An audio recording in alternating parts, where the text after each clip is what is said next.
जय हिंद फ्रेंड्स, मैं Santosh Kumar IAS mania में आप लोगों का स्वागत है। तो हम लोग हड़प्पा सभ्यता अभी पढ़ रहे थे और इसमें से कुछ टॉपिक बचा हुआ था तो उसको आज हम लोग कल कर लेते हैं। आज हड़प्पा सभ्यता पूरी तरीके से समाप्त हो जाएगा, ठीक है। तो चलिए हम लोग शुरू करते हैं। सिंधु घाटी की सभ्यता या हड़प्पा सभ्यता, इसमें हम लोग को धार्मिक जीवन के बारे में हम लोग को देखना था। हम लोग पिछले क्लास में इसको नहीं देख पाए थे, तो आज हम लोग इसको देखते हैं कि हड़प्पा सभ्यता में धार्मिक जीवन कैसा था, लोग कौन से धर्म को मानते थे, आखिर वो लोग रहते कैसे थे। तो सारी की सारी बातें हम लोग इस क्लास में जानेंगे। देखिए, विश्व का प्राचीनतम धर्म कौन सा है? तो विश्व का प्राचीनतम धर्म है जीववाद, ठीक है, जिसको एनिमिज्म भी बोलते हैं। तो विश्व का प्राचीनतम धर्म क्या है? जीववाद, जिसको क्या कहा जाता है इंग्लिश में? एनिमिज्म, ठीक है। ये मत समझिएगा कि हिंदू मुस्लिम धर्म पहला विश्व का पुराना धर्म है, नहीं, धर्म है सबसे पुराना धर्म है जीववाद। इसमें पशु पक्षी पेड़ तथा पाषाण की पूजा होती है। पशु की पूजा होती है, पक्षी की होती है, पेड़ की होती है, पत्थर की होती है। ये इस धर्म में यही सब सारे 5 चीज की पूजा होती है, ठीक है। हड़प्पावासी के धर्म को भी जीववाद कहा गया है, यानी हड़प्पावासी का जो धर्म था उस धर्म को भी हम लोग क्या बोलते हैं? जीववाद। यानी उस समय लोग हिंदू मुस्लिम करके झगड़ते नहीं होंगे, क्योंकि हिंदू मुस्लिम का अस्तित्व ही नहीं था। तो कौन सा धर्म था? जीववाद, ठीक है। इसीलिए तो वो लोग इतने शांति से रहते थे। आज की तरह नहीं था कि एक दूसरे से लड़ते रहते थे, नहीं। उस समय एक ही धर्म था जिसका नाम है जीववाद, और वो लोग इसी का यानी हड़प्पा के लोग जीववाद का ही पालन करते थे। हड़प्पावासी मूर्ति पूजक थे, ठीक है। हड़प्पावासी जो थे मूर्ति की पूजा किया करते थे, साथ ही साथ बहुदेववादी भी थे। मूर्ति पूजक के साथ साथ बहुदेववादी भी थे। बहुदेववादी का मतलब होता है कि बहुत सारे देवी देवताओं की भी पूजा वो लोग किया करते थे, ठीक है। तो आगे हम लोग चलते हैं, समझ गए ना आप लोग इसको? हड़प्पावासी मूर्ति पूजक थे और बहुदेववादी थे। बहुदेववादी का मतलब होता है एक साथ बहुत सारे देवी देवताओं का पूजा करना। अगला पॉइंट है हड़प्पावासी मातृ देवी, पशु पूजा, वृक्ष में पीपल, स्वास्तिक चिन्ह, सर्प, जल, अग्नि की पूजा करते थे, ठीक है। तथा वो लोग लिंग पूजा भी हड़प्पावासी किया करते थे। इसको समझ गए? मातृ देवी, पशु पूजा हो गया, वृक्ष हो गया, स्वास्तिक चिन्ह हो गया, अग्नि हो गया, सर्प हो गया तथा लिंग पूजा, ये सब चीजें की हड़प्पावासी पूजा किया करते थे। एक श्रृंगी पशु बहुत ही इंपॉर्टेंट है, जिसको यूनिकॉर्न कहा गया है इंग्लिश में। एक श्रृंगी पशु सर्वाधिक पवित्र पशु था हड़प्पा सभ्यता में। यानी हड़प्पा सभ्यता का सबसे पवित्र पशु कौन था? तो एक श्रृंगी पशु, ठीक है, जिसको यूनिकॉर्न कहा गया है। हड़प्पा से अग्नि वेदिका के साक्ष्य मिला हुआ है। अग्नि वेदिका, जहां पर हम लोग आग जलाकर हवन करते हैं, तो हवन यानी अग्नि वेदिका का साक्ष्य कहां से मिला हुआ है? तो ये हड़प्पा से मिला हुआ है। एग्जाम में ये सवाल पूछा हुआ है, तो इसको ध्यान रखिएगा, ठीक है। हड़प्पा से एक मुहर मिला है जिस पर महिला का चित्र है। यानी हड़प्पा सभ्यता से एक मुहर मिला है जिस पर एक महिला का चित्र है और उसके गर्भ से पौधा को निकलता हुआ दिखाया गया है, और उस महिला के गर्भ से पौधा को निकलते हुए दिखाया गया है। तो ये हड़प्पा से हुआ है, ठीक है। ऐसे हम लोग हड़प्पा, मोहनजोदड़ो, चुहंदड़ो, रोपड़, कालीबंगन, इस सब के बारे में हम लोग देखेंगे, खासियत इसके बारे में हम लोग देखेंगे, ठीक है। हड़प्पा सभ्यता से ताबीज का भी साक्ष्य मिला है। यानी ताबीज जो हम लोग गले में पहनते हैं, ताबीज, तो हड़प्पा सभ्यता से ताबीज का साक्ष्य मिला हुआ है। तो जिससे ये पता चलता है कि हड़प्पा सभ्यता के लोग भी जादू टोना में विश्वास किया करते थे, ठीक है। हड़प्पा सभ्यता में मृत्यु के पश्चात जीवन में विश्वास था। यानी वो लोग मृत्यु के बाद भी जीवन में विश्वास वो लोग मानते थे। मृतक के साथ खाने का सामान और दर्पण भी रखते थे। यानी साक्ष्य मिला हुआ है कि मृतक के साथ शीशा, आईना और खाने का सामान, ये सब चीज वहां पर मिला हुआ है, ठीक है। तो ये मान सकते हैं कि वो लोग मृत्यु के बाद भी जीवन में विश्वास रखा करते थे। अब देखिएगा सौधान कैसे करते थे, सौ को क्या करते थे, मृत्यु यानी मृत व्यक्ति को वो लोग कैसे क्या क्या करते थे। तो पहला है पूर्ण सौधान, दूसरा है आंशिक सौधान और तीसरा है दाह संस्कार। तो पूर्ण सौधान का मतलब होता है दफन कर देना, ठीक है, यानी सीधे मिट्टी के अंदर दबा देना, जैसे आज लोग हमारे मुस्लिम भाई लोग दफनाते हैं, वैसे ही ये लोग किया करते थे, ठीक है। आंशिक शोधन क्या होता है? आंशिक शोधन ये होता है कि सबसे पहले मृत व्यक्ति को छोड़ दिया जाता है पशु पक्षी को खाने के लिए, और पशु पक्षी के खाने के बाद जो बचता है उसको दफना दिया जाता है। तो ये आंशिक शोधन है। और दाह संस्कार, दाह संस्कार का मतलब जो हिंदू धर्म में होता है जला देना, तो दाह संस्कार का मतलब वो लोग जला देते थे। तो ये तीनों का साक्ष्य हड़प्पा सभ्यता से मिला हुआ है। लोथल से युग्म सावधान मिला है। महिला और पुरुष को एक ही कब्र में दफनाया गया है। लोथल हड़प्पा के एक जगह है, वहां से युग्म सावधान मिला है, जहां से एक महिला और पुरुष को एक ही कब्र में दफनाया गया है। ठीक है, चलिए हम लोग आगे बढ़ते हैं। आगे देखिए, हड़प्पा से एक और चीज हम लोग देख लेते हैं। हड़प्पा से एक ताबूत सावधान मिला है। ताबूत समझते हैं?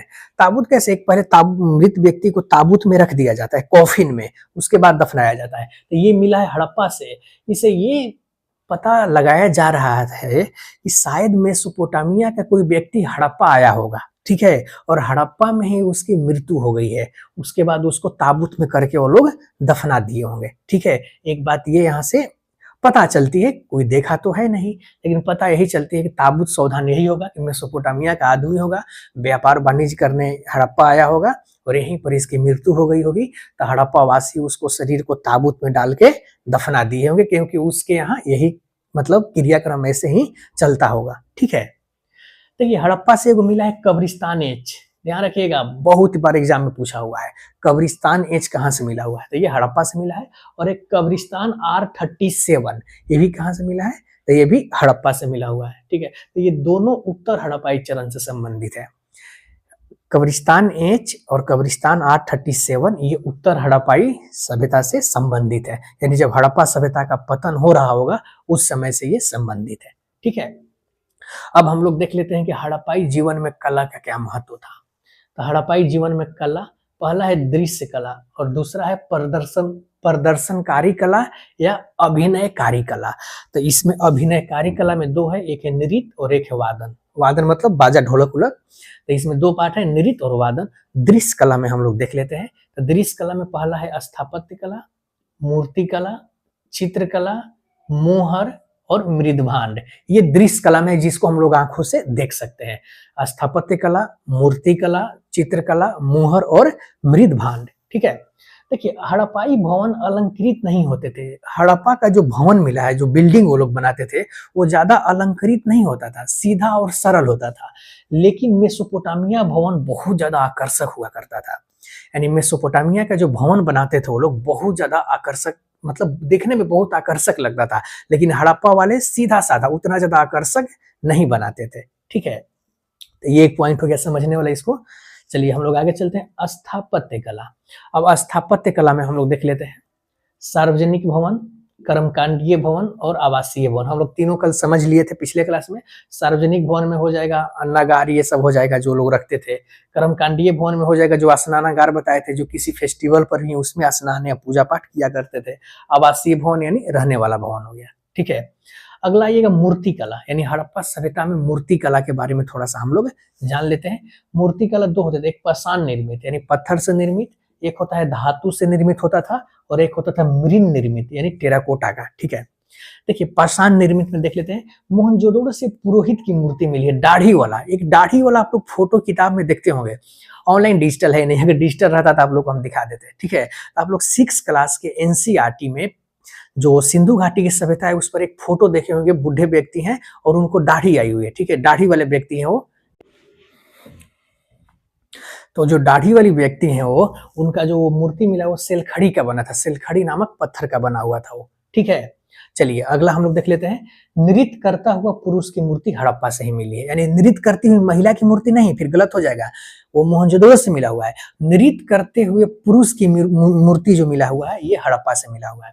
और ये जो दाढ़ी वाले व्यक्ति हैं उसको आप लोग कुछ दिन पहले, आज से 2-4 साल पहले, लोग व्हाट्सएप यूनिवर्सिटी और फेसबुक यूनिवर्सिटी वाले लोग उसको नरेंद्र मोदी जी से तुलना कर रहे थे कि मोदी जी इसके दूसरे अवतार हैं। ठीक है, ये तो मजाक वाला चीज हो गया जो फेसबुक इंस्टा पर वायरल हुआ करता है, तो इसीलिए मैं आप लोगों को बता दिया। ठीक है, आगे देखिएगा। हड़प्पाई कला का सर्वोत्तम अभिव्यक्ति मुहर है। जो हड़प्पाई कला का सर्वोत्तम जो अभिव्यक्ति है वो मुहर, यानी मुहरों पर वो लोग से बहुत सारी जानकारी मिलता है। तो हड़प्पाई कला का सर्वोत्तम अभिव्यक्ति मुहर है। ये मुहर तांबा, पत्थर, कांसा का बना होता था। ठीक है, मुहर किस चीज का बना होता था? तांबा का, पत्थर का, कांसा का, ये सब चीज का बना होता था। और ये जो मुहर है कहीं कहीं आयताकार मिला है और कहीं कहीं वर्गाकार भी मिला हुआ है।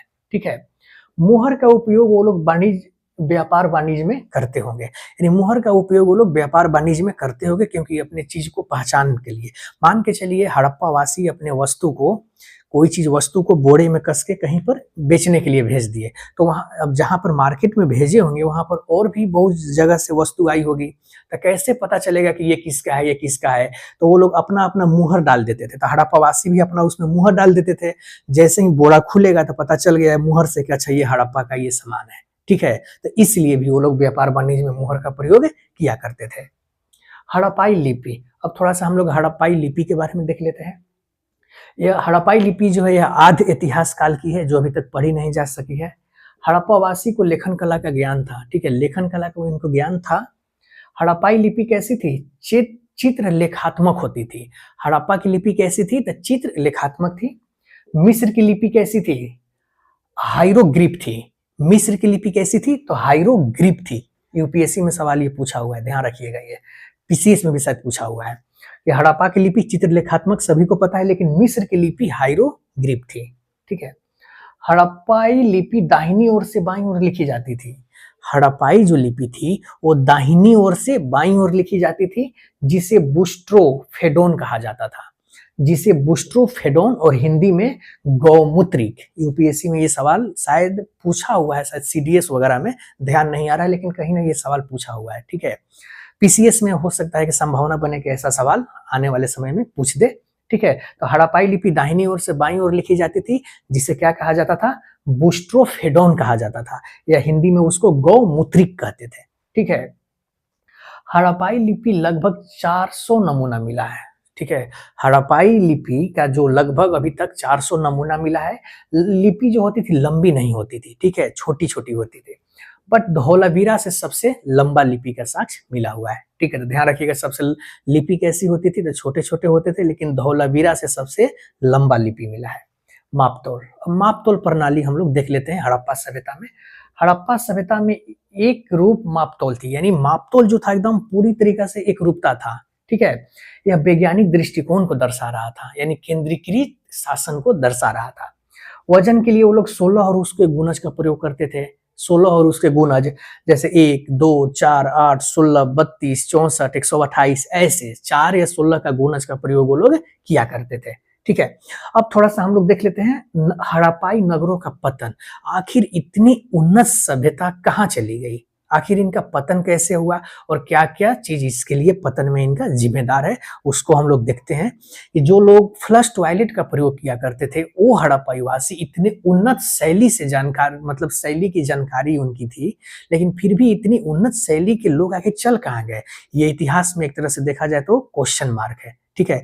तो जो इतिहासकार जो साक्ष्य देते हैं उसी के साक्ष्य के आधार पर हम लोगों को देखना है। तो हम लोग देख लेते हैं पहला कारण। पहला कारण बाढ़ माना गया है, यानी कहा गया कि भूकंप आ गया होगा, बहुत जबरदस्त भूकंप आ गया होगा, इसे पूरी तरीके से बाढ़ आ गया होगा, जिसे बाढ़ के कारण ये लोग समाप्त हो गए, ये पहला कारण है। दूसरा, नदी मार्ग परिवर्तन, यानी नदी अपने मार्ग क्या हो गया? नदी अपने मार्ग चेंज कर ली होगी, जिससे व्यापार वाणिज्य खत्म हो गया होगा, इसलिए ये भी लोग खत्म हो गए, ये कहा जाता है दूसरा परिवर्तन, ठीक है, लेकिन उतना ज्यादा मान नहीं है। तीसरा है शुष्कता में वृद्धि, यानी मरुस्थल विस्तृत हुआ, यानी मरुस्थल का विस्तार बढ़ता गया और सभी नदियां सूख गई, तो ये शुष्कता में वृद्धि, ये भी ज्यादा मान नहीं है।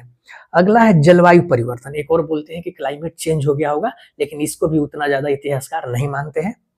नेक्स्ट है बाह्य आक्रमण, यानी आर्य का आक्रमण, बट ये भी मान्य नहीं है। मान्य नहीं है इसलिए क्योंकि ये लोग कह रहे हैं लोग कि हड़प्पा सभ्यता के पतन का कारण आर्यों का आक्रमण था, जिसके बारे में हम लोग अगले क्लास से आर्य के बारे में पढ़ेंगे। लेकिन ये अच्छा, हमको जहां तक इतिहासकार को देखा जाए तो सटीक नहीं बैठती है, क्योंकि आर्यों का भारत में आगमन हो रहा है 1500 ईसा पूर्व में और हड़प्पाई सभ्यता का पतन हो रहा है 1900 ईसा पूर्व में, तो दोनों के बीच 400 साल का गैप हो जा रहा है। तो फिर कैसे मानेंगे कि आर्य के आक्रमण के द्वारा हड़प्पा सभ्यता समाप्त हो गया? क्योंकि 400 साल का गैप है, तो इससे हम लोग इसको भी नहीं मानते हैं। अगला है पारिस्थितिकी असंतुलन, ये फेयर सर्विस और रोमिला थापर के द्वारा दिया गया, फेयर सर्विस दिए हैं और रोमिला थापर इसका समर्थन किए हैं, और यही सबसे मान्य सिद्धांत है पारिस्थितिकी असंतुलन। इसमें बाढ़ भी आ जाएगा, नदी मार्ग परिवर्तन भी आ जाएगा, शुष्कता में वृद्धि आ जाएगा, यानी सभी चीज इसमें आ जाएगा, यानी पारिस्थितिकी असंतुलन। पहला, मांग बढ़ गया होगा बट उत्पादन कम हो गया होगा, पहली बात ये हो सकती है कि डिमांड ज्यादा हो गया होगा लेकिन सप्लाई कम हो गई होगी, पहला कारण ये है। दूसरा, लोग धीरे धीरे नगर छोड़ दिए और गांव में बसने लगे। अब ऐसा हो जाएगा तो लोग क्या करेंगे, नगर को छोड़ देंगे और कहाँ जाकर बसेंगे, तो वो लोग गांव में बसेंगे। ठीक है, इसमें बाढ़ की भी आ जाएगी, इसमें बाढ़ की भी भूमिका आ जाती है कि हो सकता है कि बाढ़ भी आ गया होगा जिससे लोग नगर छोड़कर गांव में चले गए होंगे। ठीक है,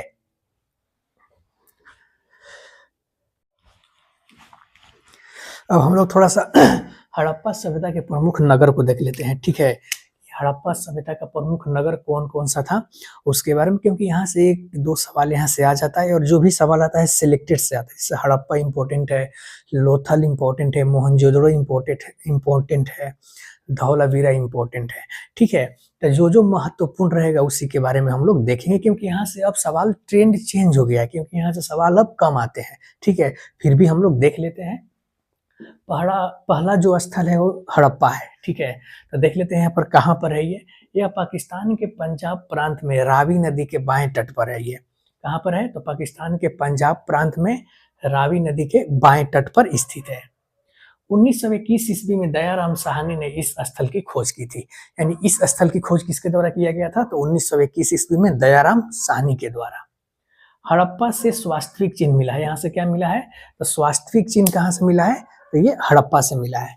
ठीक है, नृत्य करता हुआ पुरुष की मूर्ति, यानी नृत्य करता हुआ पुरुष की मूर्ति कहाँ से मिली है, तो ये हड़प्पा से मिली है। ठीक है, यानी डांस करता हुआ पुरुष का मूर्ति, न कि स्त्री का, पुरुष का मूर्ति, ये हड़प्पा से मिला है। स्त्री के गर्भ से पौधा को निकलता हुआ दिखाया गया, यानी एक स्त्री के उसके गर्भ से पौधे को निकलते हुए दिखाया गया है, ये हड़प्पा से दिखाया गया है। HR37 कब्रिस्तान, ये भी हड़प्पा से मिला है। ताबूत सौधान भी हड़प्पा से मिला है। 6 अन्नागार मिले यहाँ से, यानी अन्नागार की संख्या 6 थी जो हड़प्पा से मिला हुआ है। योग मुद्रा वाली मूर्ति और कांसे की बैलगाड़ी का खिलौना भी हड़प्पा से मिलता है। योग मुद्रा वाली एक मूर्ति मिली है जो साधु बाबा जैसे लगते हैं, जो पहले मैंने बताया है कि 6 क्लास के NCERT में है, जिसकी तुलना मोदी जी से की गई है। और कांसे की बैलगाड़ी का खिलौना भी हड़प्पा से मिला है। ठीक है, अब देख लेते हैं मोहनजोदड़ो। मोहनजोदड़ो का मतलब होता है मृतकों का टीला, यानी मृतकों का टीला किसको कहते हैं, तो मोहनजोदड़ो को। यह पाकिस्तान के सिंध प्रांत में सिंधु नदी के दाईं ओर स्थित है। पाकिस्तान के सिंध प्रांत में सिंधु नदी के दायां ओर स्थित है ये। विशाल स्नानागार यहीं से मिला हुआ है, जो सबसे विशाल स्नानागार मिला है वो मोहनजोदड़ो से मिला है। कांस निर्मित नृत्य करती हुई लड़की की मूर्ति मिली है, ध्यान रखिएगा, कांस निर्मित नृत्य करती हुई लड़की की मूर्ति मोहनजोदड़ो से मिला हुआ है। और नृत्य करता हुआ पुरुष की मूर्ति अगर है तो वो हड़प्पा से मिला हुआ है। सबसे बड़ी इमारत अन्नागार का साक्ष्य यहीं से मिला हुआ है, जो सबसे बड़ी इमारत थी अन्नागार, मोहनजोदड़ो से साक्ष्य मिला है। सूती और ऊनी कपड़ा का साक्ष्य मिला है, यानी मोहनजोदड़ो से हमें सूती और ऊनी कपड़ा का भी साक्ष्य मिला है। यहाँ से पशुपति महादेव की मुहर मिली है, यानी पशुपति महादेव की मुहर कहाँ से मिली है, तो मोहनजोदड़ो से मिली है। मोहनजोदड़ो हड़प्पा सभ्यता का सबसे बड़ा स्थल था, यानी हड़प्पा सभ्यता का सबसे बड़ा स्थल कौन था, तो ये मोहनजोदड़ो था। ठीक है, तो देख लिए मोहनजोदड़ो के बारे में हम लोग। अब थोड़ा सा देख लेते हैं चान्हुदड़ो, इसके बारे में। यह मन के निर्माण के लिए प्रसिद्ध था। इसकी खोज मजूमदार एवं मैके ने किया था, चान्हुदड़ो की खोज। मन के निर्माण के लिए यह प्रसिद्ध था। ईंट पर बिल्ली का पीछा करते हुए कुत्ते का साक्ष्य मिला है, बहुत इंपॉर्टेंट है ये। एक ईंट पर बिल्ली का पीछा करते हुए एक कुत्ते का साक्ष्य ये चान्हुदड़ो से मिला हुआ है। ठीक है, कांस की बैलगाड़ी एवं इक्का गाड़ी का साक्ष्य भी चान्हुदड़ो से ही मिला हुआ है। ठीक है, कांस की बैलगाड़ी और इक्का गाड़ी। यह दुर्ग विहीन नगर था, यानी इसमें दुर्ग नहीं था। तो चान्हुदड़ो कैसा नगर था, तो ये दुर्ग विहीन नगर था ये। ठीक है, चलिए अब हम लोग कोटदीजी के बारे में देख लेते हैं। कोटदीजी का मतलब होता है दुर्ग की पुत्री। ठीक है, कोटदीजी का मतलब क्या होता है, दुर्ग की पुत्री। यह भी दुर्ग विहीन नगर था, यानी कोटदीजी भी दुर्ग विहीन नगर था। अग्नि के कारण इसका विनाश हुआ था। कहा जाता है कि कोटदीजी का विनाश जो हुआ था वो अग्नि के कारण हुआ था। ठीक है, तो इसमें ज्यादा इंपॉर्टेंट जो था वो हम लोग देख लिए। अगला एक आमरी है, आमरी पाकिस्तान में पड़ेगा ये। यहाँ से गैंडे का साक्ष्य मिला है, एक ही यहाँ से इंपॉर्टेंट चीज था।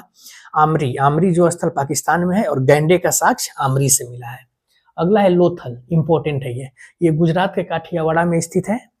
इसे मृतकों का नगर कहा जाता है। ध्यान रखिएगा, क्वेश्चन फंसा सकता है यहाँ पर। मृतकों का टीला किसे कहा जाता है? तो मोहनजोदड़ो को। और मृतकों का नगर किसे कहा जाता है? तो ये लोथल को कहा जाता है। यह भोगवा नदी के किनारे स्थित है। रंगनाथन राव इसके उत्खनन करता थे। यह हड़प्पाई कालीन बंदरगाह भी था, यानी हड़प्पा का एकमात्र बंदरगाह कौन था? लोथल। एकमात्र नहीं, एक और था, दो था, ठीक है। तो हड़प्पा कालीन क्या था? ये तो बंदरगाह था। चावल का साक्ष्य युग्म सावधान, यानी एक साथ दो सावधान, एक स्त्री को और एक पुरुष को दफनाया गया है। चावल का साक्ष्य, युग्म सावधान, खिड़की बनाने का साक्ष्य तथा नाव का चित्र, ये सब कहाँ से मिला है? तो लोथल से मिला है। फिर से, चावल का साक्ष्य, युग्म सावधान जो एक साथ है, एक स्त्री और एक पुरुष को दफनाया गया है, खिड़की बनाने का साक्ष्य तथा नाव बनाने का साक्ष्य, यानी नाव का चित्र, ये सब कहाँ से मिला है? तो ये सब लोथल से मिला है, ठीक है। तो इसका हम लोग महत्वपूर्ण चीज देख लिए। अगला है धौलावीरा, ये भी इंपॉर्टेंट है। ये गुजरात के कच्छ वाला इलाका में है। इसकी खोज उत्खननकर्ता जेपी जोशी के द्वारा कराया गया था। इसका अर्थ सफेद कुआं होता है। ध्यान रखिएगा, एग्जाम के लिए इंपॉर्टेंट है। यानी धौलावीरा का अर्थ क्या होता है? सफेद कुआं। यह 3 भागों में बटा था, यह 3 भागों में विभक्त था ये धौलावीरा। यहाँ से सबसे लंबा अभिलेख मिला है, यहाँ से सबसे लंबा अभिलेख मिला है, ठीक है। यह एकमात्र स्थल है जो यूनेस्को के विश्व विरासत स्थल की सूची का हिस्सा है।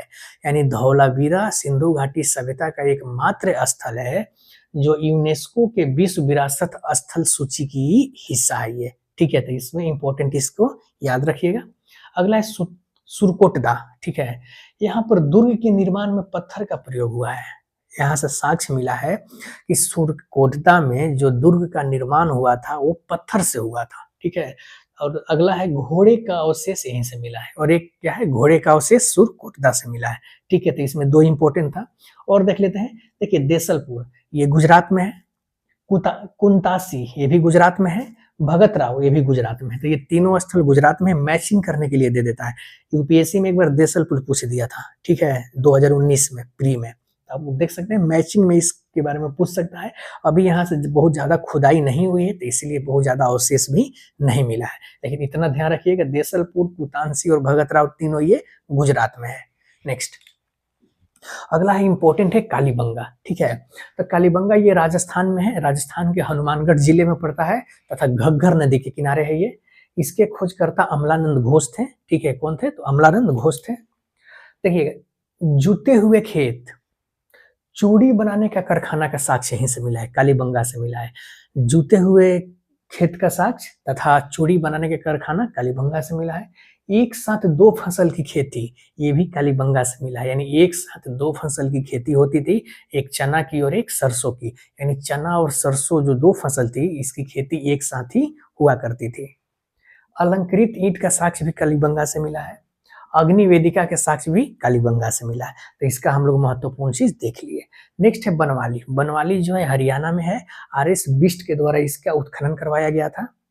हल की आकृति का खिलौना यहाँ मिला है। बनवाली से मिट्टी के हल की आकृति का एक खिलौना मिला है। गेहूं का साक्ष्य यहाँ से मिला है बनवाली से, लेकिन चावल का साक्ष्य बनवाली से नहीं मिला है। कथन में ये सवाल पूछ सकता है। तो बनवाली से गेहूं का साक्ष्य मिला है, लेकिन चावल का साक्ष्य नहीं से मिला है। चावल का साक्ष्य कहाँ से मिला है? तो लोथल से मिला है। यहाँ से अरिये सड़क का साक्ष्य मिला है। अरिये सड़क, अरिये इस टाइप के, एक हो गया, फिर ऐसे, फिर ऐसे, फिर ऐसे, जो यहाँ पर हम बनाए हुए हैं। तो इस तरह के सड़क का साक्ष्य कहाँ से मिला है? तो बनवाली से मिला है। और इस तरह के सड़क को हम लोग अरिये सड़क कहते हैं। अगला है राखी गढ़ी, ये हरियाणा में है। यह भारत का सबसे बड़ा स्थल है, ये भारत का सबसे बड़ा स्थल है। अब पूरे सिंधु घाटी सभ्यता का सबसे बड़ा स्थल मोहनजोदड़ो है, और भारत का सबसे बड़ा स्थल कौन है?